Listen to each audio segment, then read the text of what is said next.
అనకాపల్లి జిల్లా పాయకరావుపేట కేంద్రంగా నిర్వహించిన బహిరంగ సమావేశంలో సిపిఎం రాష్ట్ర కార్యదర్శి శ్రీనివాసరావు మాట్లాడారు. అప్పలరాజుపై పీడీ యాక్ట్ విధింపును వారు తీవ్రంగా ఖండించారు. అప్పలరాజును కలవడానికి ఎవరిని జైలుకు అనుమతించకపోవడం ప్రజాస్వామ్య విరుద్ధమన్నారు. చట్టాలు అందరికీ సమానమేనని, చంద్రబాబుకి ఒక చట్టం, అప్పలరాజుకి మరొక చట్టమా అని ప్రశ్నించారు. ప్రజల శాంతి భద్రతలకు భంగం కలిగించారని అప్పలరాజును అరెస్టు చేశామని జిల్లా కలెక్టర్ చెప్పడం హాస్యాస్పదంగా ఉంది అన్నారు. రాజయ్యపేటలో హోంమంత్రి అనిత కారుని గ్రామస్తులు అడ్డుకున్న ఘటనలో ఆయన పాత్ర లేదని స్పష్టం చేశారు. Adani, Mittal, Google data centre కి భారీ రాయితీలు ఇచ్చిన కూటమి ప్రభుత్వ విధానాలను వామపక్ష నేతలు తీవ్రంగా విమర్శించారు. శుద్ధితో వ్యవహారం చేయలేదు, కానీ అదే నిప్పన్ స్టీల్ ప్లాంట్కి మాత్రం పోర్టు కేటాయించేశారు.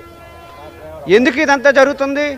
అప్పలరాజు సిపిఎం పార్టీ నాయకులు ఎవరైతే ఉన్నారో రైతులకు సంబంధించిన నష్టపరిహారం విషయంలో కానీ, కూలీలకు సంబంధించిన ప్యాకేజీ విషయంలో కానీ, మత్స్యకారులకి, నిర్వాసితులకి న్యాయం చేయాలని పెద్ద ఎత్తున ఉద్యమాలు నిర్వహిస్తున్నారు. కాబట్టి ఇది ఆటంకంగా ఉంది. కాబట్టే కుట్రపూరితంగా జైల్లో పెట్టి పీడీ యాక్ట్ పెట్టి ఇప్పుడు పోర్టు కేటాయించే కార్యక్రమం జరుగుతుంది. అంటే ఎవరి పక్షాన ఉన్నారు? బల్క్ డ్రగ్ యాజమాన్యం పక్షాన, హెట్రోడక్స్ పక్షాన, నిప్పన్ స్టీల్ ప్లాంట్ పక్షాన, కంపెనీల పక్షాన ఈ ప్రభుత్వం ఉందనేది స్పష్టంగా అర్థమవుతుంది. మరి అదే అప్పలరాజు ఎవరి పక్షాన ఉన్నారు?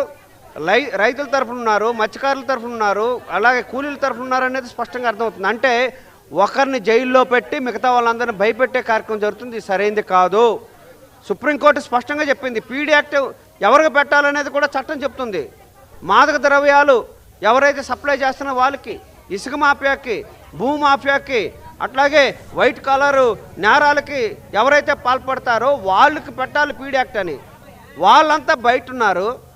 దాన్ని కాదని చెప్పిన వాళ్ళు జైల్లో ఉండే పరిస్థితి తీసుకొచ్చారు. ఇది పచ్చి దుర్మార్గం అయింది.